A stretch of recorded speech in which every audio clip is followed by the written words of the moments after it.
Hello guys, welcome back to my channel rabbit పిల్ల.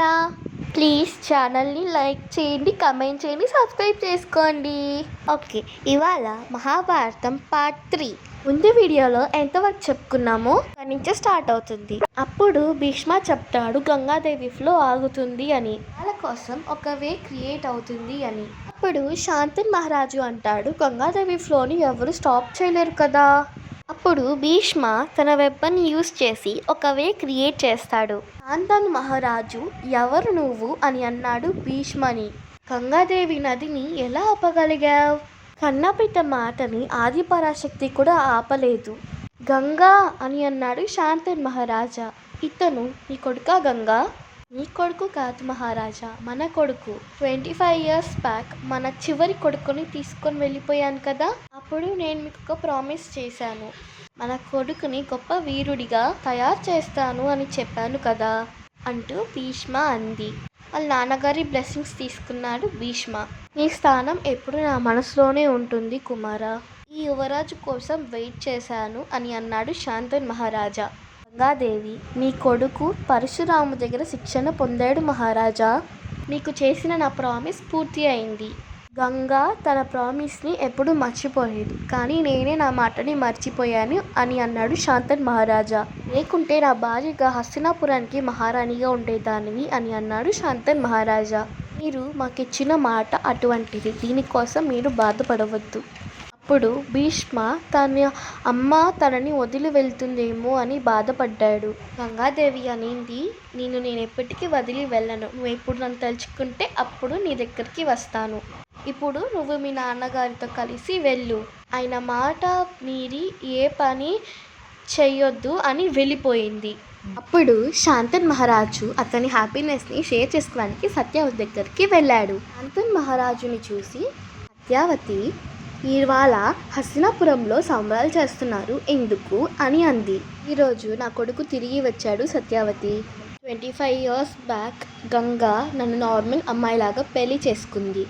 నాకు ఒక కొడుకు పుట్టిన వెంటనే అతన్ని తీసుకొని వెళ్ళిపోయింది. వెళ్ళిపోతూ నాకు ఒక ప్రామిస్ చేసింది, మీ కొడుకుని ఒక వీరుణ్ణి చేసి మీ దగ్గరికి తీసుకొస్తాను అని.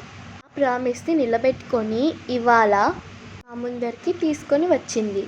అందుకే ఇవాళ యువరాజుగా పట్టాభిషేకం చేస్తున్నాను. అందుకే నేను తీసుకుని వెళ్ళడానికి వచ్చాను అని అన్నాడు. కొద్ది నిమిషాలు కామ్గా ఉన్న సత్యవతిని చూస్తూ ఏమైంది అని అన్నాడు. చూస్తున్నాను మహారాజా మీ హ్యాపీనెస్ని.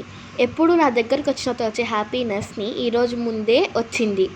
సత్యవతి, చాలా హ్యాపీగా ఉన్నాను. కొద్ది రోజుల్లోనే రాజ్యాన్ని భీష్మ చేతికి అప్పగించబోతున్నాను. అన్ని బాధ్యతలు విడిచిపెట్టి చాలా హ్యాపీగా మిమ్మల్ని పెళ్లి చేసుకొని గడపాలి అనుకుంటున్నాను.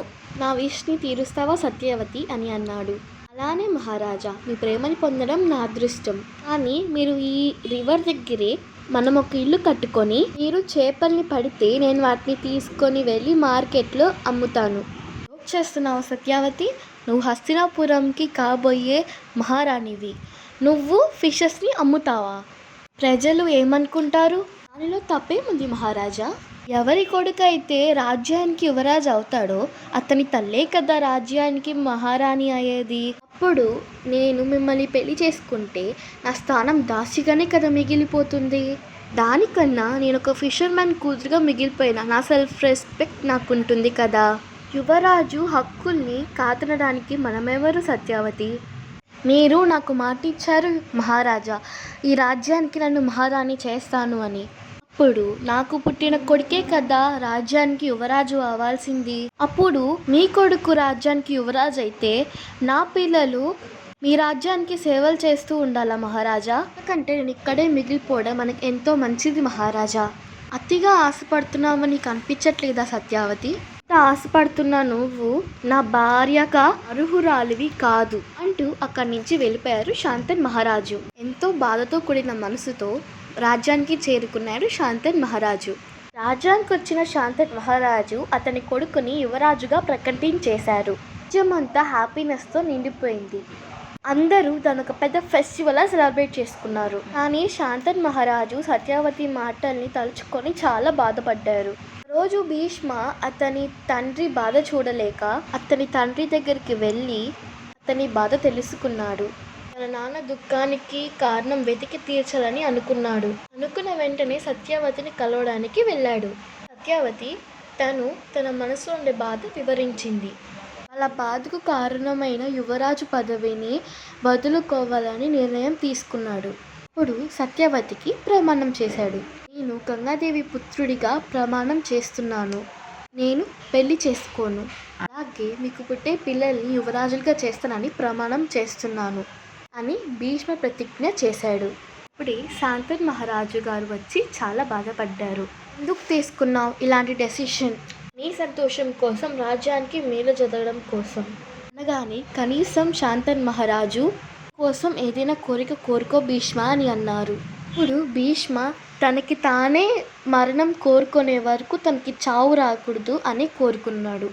శాంతన్ మహారాజు ఆ వరాన్ని ప్రసాదించారు. వీడియో నచ్చితే ప్లీజ్ లైక్ చేయండి, కమెంట్ చేయండి, సబ్స్క్రైబ్ చేసుకోండి. Stay tune for next part. Don't forget to subscribe. Signing off your rabbit పిల్ల.